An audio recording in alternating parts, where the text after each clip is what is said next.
तो नमस्कार प्यारे बच्चों, तो आपका स्वागत है। डास्क लिब्रो पर क्वेश्चन दे रखा है एनसीईआरटी केमिस्ट्री 12th के बिलियन वाले चैप्टर में अभ्यास का 13वां प्रश्न है। और प्रश्न कह रहा है कि 6.56 इंटू 10 टू द पावर 3 ग्राम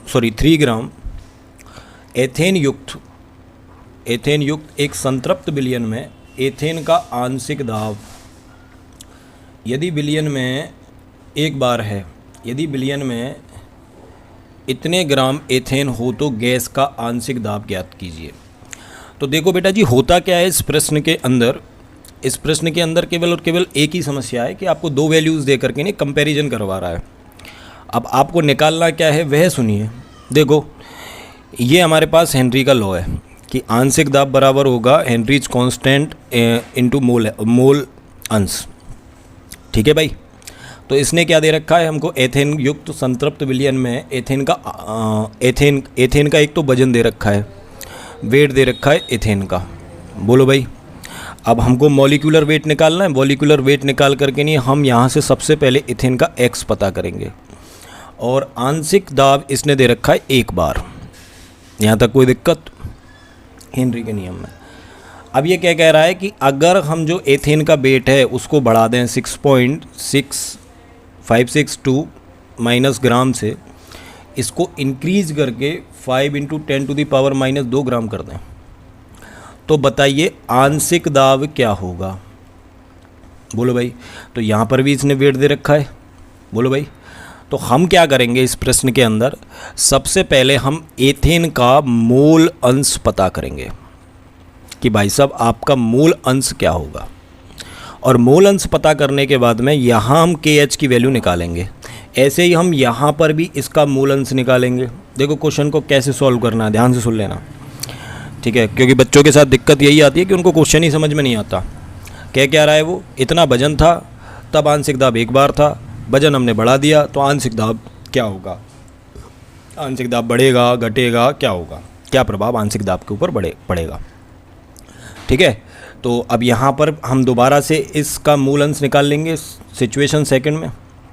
ठीक है जी। और वो पूछ क्या रहा है, वो हमसे पूछ रहा है P को।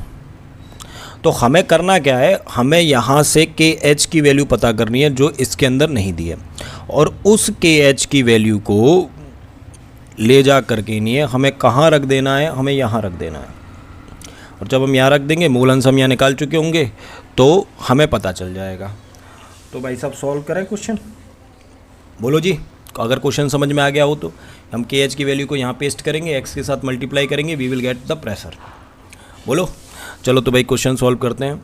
तो देखो बेटा जी, दो सिचुएशन दे रखी हैं, एक सिचुएशन फर्स्ट और एक सिचुएशन सेकेंड।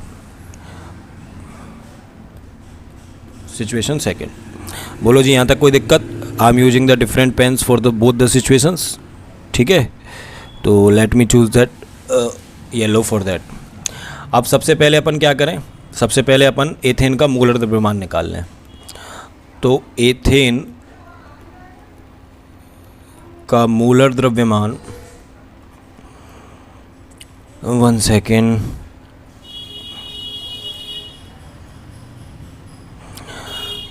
एम एथेन, और एथेन का जो हमारे पास फॉर्मूला है वो है C2H6।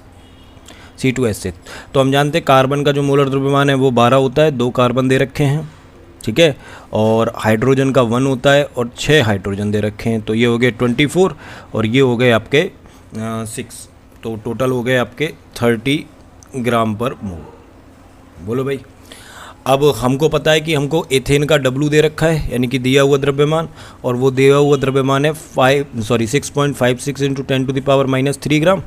तो मैं क्या करूँगा, सबसे पहले मैं मोल निकालूंगा। और मोल क्या होता है, N एथेन बराबर होगा W एथेन बटा M एथेन। ठीक है जी, W एथेन बटा M एथेन। तो W एथेन दे रखा है 6.56 इंटू 10 टू द पावर -3 ग्राम, और ये दे रखा है आपका 30 ग्राम पर मोल। तो बेटा जी ग्राम से ग्राम कटेगा, मोल ऊपर चला जाएगा। ठीक है। तो आपका जो आंसर आएगा वो आएगा 2.187 इंटू 10 टू द पावर -3 मोल। ठीक है जी। अब यहाँ से हम सिचुएशन 1 का मोल अंश निकाल लें और ऐसे ही हम सिचुएशन 2 का मोल अंश निकाल लें। तो मैं बोथ द सिचुएशंस को ऐसे ही एज इट इज़ लूँगा, ठीक है। तो सिचुएशन 1 का मोल अंश पता कर लें। ऐसे ही सिचुएशन 2 में क्या दे रखा है, let me check change the second pen, ठीक है। यहाँ देखो, यहाँ क्या दे रखा है, क्या दिक्कत आ रही है, 1 सेकेंड। यहाँ दे रखा है डब्लू एथेन और ये डब्लू एथेन आपका दे रखा है, let me check, W ethane दे रखा है 5 × 10⁻⁻² ग्राम, 5 × 10⁻⁻² ग्राम। और एम एथेन अभी हमने पता किया है, तो एम एथेन कितना है, एम एथेन हमारा है 30 ग्राम पर मोल।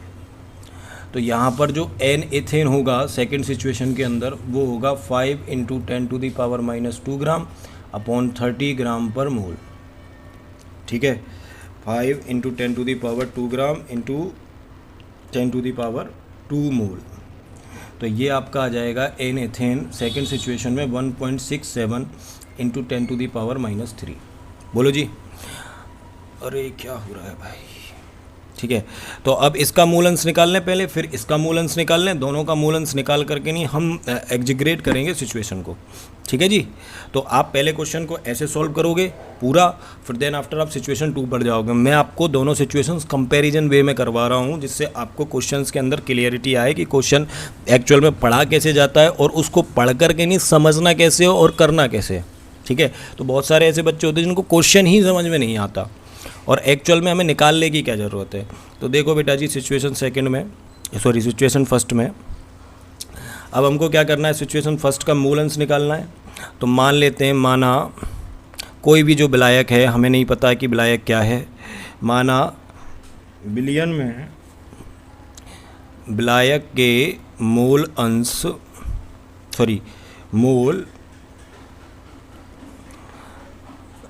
मोल को अपन कहते हैं एन सॉल्वेंट, एक्स उपस्थित हैं, ठीक है। इसको स्मॉल एक्स ले लेते हैं या फिर दूसरी यूनिट चूज कर लेते हैं, बाई चूज कर लेता हूँ मैं। कितने हैं मोल, बाई, ठीक है जी। यहाँ तक कोई दिक्कत, विलायक के मोल कितने हैं, बाई। तो हमको पता है कि मोल अंश बराबर क्या होगा, C2H6, ये होगा NC2H6 upon NC2H6 plus NY जो हमारे सॉल्वेंट के, ठीक है जी। 1 सेकेंड, N जो हमारे सॉल्वेंट के, बोलो जी। तो इसका कितना मोल आया था हमारे पास, 2.187 × 10⁻⁻3 और यहाँ कितना होगा 2.187 × 10⁻⁻3, ठीक है। और ये हो गया आपका प्लस y, ठीक है। क्योंकि हम जानते हैं 2.187 × 10⁻⁻3 is very less than 2.187 × 10⁻⁻3। So we can write now, ये बहुत ज़्यादा कम है इसलिए हम इस वैल्यू को इग्नोर कर रहे हैं नीचे की तरफ। बोलो भाई, अगर हम, मैं यहाँ लिख रहा हूँ, अगर हम एक में 0.000005 जोड़ें तो क्या मैं इसको 1.00005 लिखने की जगह केवल 1.0 ही नहीं लिखकर काम चला सकता? तो ऐसा ही सेम हमने यहाँ किया है। तो हमको जो मोल अंश पता हुए वो पता हुए 2.187 × 10⁻⁻3 अपॉन y। अब y की वैल्यू हमें नहीं पता, हमें y की वैल्यू नहीं पता, तो y की वैल्यू भी हम इसी क्वेश्चन के अंदर कैंसिल आउट करेंगे। बोलो भाई, यहाँ तक बात क्लियर, ठीक है। ऐसे ही हम क्या करते हैं, यहाँ मोल अंश निकाल लेते हैं, किसके, इसके। तो एन एथेन के जो मोल अंश यहाँ से आ रहे हैं 1.67 × 10⁻⁻3 मोल, let me change the pen, ठीक है। तो इसके मोल अंश निकाल लो। तो विलायक के जो एन सॉल्वेंट है वह हमारा है भाई इसके तो मोल चेंज नहीं होंगे, मोल वही रहेंगे। तो यहाँ से जो सेकंड सिचुएशन है उसमें XC6H6 यानी कि NC2 H6 upon NC2H6 plus N solvent. बोलो भैया, तो ये हो गए AC2H6 बराबर, ये कितना वैल्यू आया था इसका वैल्यू आया था हमारा 1.67 इंटू 10⁻³ मोल, और ये था 1.67 इंटू 10⁻³ प्लस, और ये एन सॉल्वेंट थे भाई। तो ये हो गया 1.67, चूँकि 1.67 into 10⁻³ is very very very very less then by, तो हम क्या लिख सकते हैं, XC2H6 बराबर 1.67 इंटू 10⁻³ मोल बटा बाई। बोलो भाई। अब यहाँ देखो, वापस से क्वेश्चन के ऊपर जाते हैं। क्वेश्चन के ऊपर जाने पर हम क्या देख रहे हैं कि हमने x पता कर लिया है। बोलो जी, हमने क्या पता कर लिया है, हमने x पता कर लिया है, और x पता करने के बाद में हमने यहाँ का भी x पता कर लिया है, इसका p दे रखा है। तो हम इसके p से सबसे पहले KH का वैल्यू निकालेंगे, उस KH के वैल्यू को यहाँ पुट डाउन कर देंगे, और जैसे यहाँ पुट डाउन करेंगे हमें इसका p पता चल जाएगा। तो सिंपल क्वेश्चन है, ज़्यादा दिमाग लगाने की आवश्यकता नहीं है, ठीक है। तो अब मैं क्या करने वाला हूँ, हम एक दूसरा देखते हैं। और देखो भाई, तो ये हमारे पास येलो पेन था, ठीक है। तो हम जानते हैं हेनरी के नियम से P बराबर KHX, ठीक है। तो KH बराबर होगा P अपॉन X, और P की वैल्यू दे रखी है उसने 1 बार, और इसकी जो वैल्यू आई थी वो आई थी हमारे पास 2.187 इंटू 10⁻³ बटा x। तो x ऊपर चला जाएगा, एक की वैल्यू यही रहेगी, तो KH बराबर हो जाएगा x अपॉन 2.187 इंटू 10⁻³ बोलो जी, यहाँ तक ठीक है। ये KH की वैल्यू हमने पता कर ली। अब वो दूसरी सिचुएशन में क्या कह रहा है, दूसरी सिचुएशन में ये कह रहा है कि भाई साहब आप उस सिचुएशन में मोल अंश बताओ। तो हम जानते हैं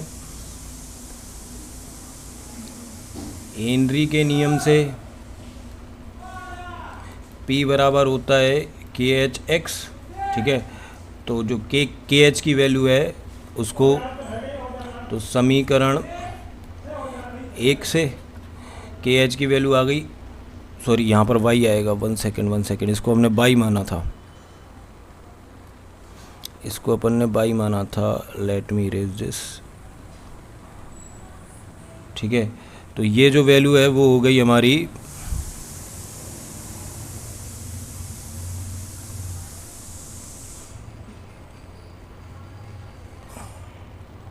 अरे समीकरण 1 से ये जो वैल्यू है वो हमारी हो गई P बराबर KHX। तो समीकरण 1 से जो KH की वैल्यू होगी वो होगी y अपॉन 2.187 इंटू 10⁻³ और जो x की वैल्यू है वो हमने यहाँ से निकाली थी XC2H6 में समीकरण 2 1.67 इंटू 10⁻³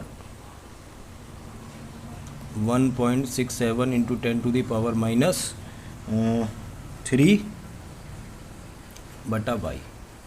तो मैंने क्या किया है, केवल और केवल KH की वैल्यू को उठा करके ने दूसरी सिचुएशन में रख दिया है। तो y से y मेरा कट गया, और P की जो वैल्यू आई है वो आई है 0.764 बार। यानी कि अगर हम वजन बढ़ाते हैं किसका, एथेन का, तो एथेन का वजन बढ़ाने से इस क्वेश्चन के अंदर जो आपका आंसर है उसमें प्रेशर की वैल्यू कम हो जाएगी। तो देखो भाई, पेपर में अब इस प्रश्न को कैसे लिखना है वो देख लो। पेपर में आपको कैसे लिखना है इस प्रश्न को, तो आप सबसे पहले सिचुएशन 1 को सॉल्व करोगे, देन आप जंप करोगे सिचुएशन 2 पर। तो पहले पूरी की पूरी सिचुएशन 1 को सॉल्व करोगे, पूरी सिचुएशन 1 सॉल्व होने के बाद में आप सिचुएशन 2 के ऊपर जाओगे, ठीक है। ये बात याद रखनी है। मैंने आपको जो क्वेश्चन करवाया है वो कंपैरिजन के बेस्ड पर करवाया है कि देखो सिचुएशन 1 में ये दे रखा है, सिचुएशन 2 में ये दे रखा है, तो हमने दोनों ही सिचुएशंस के मोल निकाल लिए हैं, और मोल निकालने के बाद में दोनों ही का मूल अंश निकाल लिया है, और मूल अंश निकालने के बाद में हमने सिचुएशन 1 से क्या ले लिया, सिचुएशन 1 से हमने KH की वैल्यू पता करी, और नई सिचुएशन में KH की वैल्यू को रख दिया, और दूसरी सिचुएशन का हमने मूल अंश रखा। और मूल अंश रखने के बाद में हमने नई सिचुएशन में बनने वाला प्रश्न निकाल लिया। तो आशा करता हूँ आपको ये क्वेश्चन समझ में आया होगा। तो भैया हमारे वीडियोज़ को लाइक शेयर सब्सक्राइब करो। मिलते हैं आपसे नेक्स्ट वीडियो के अंदर।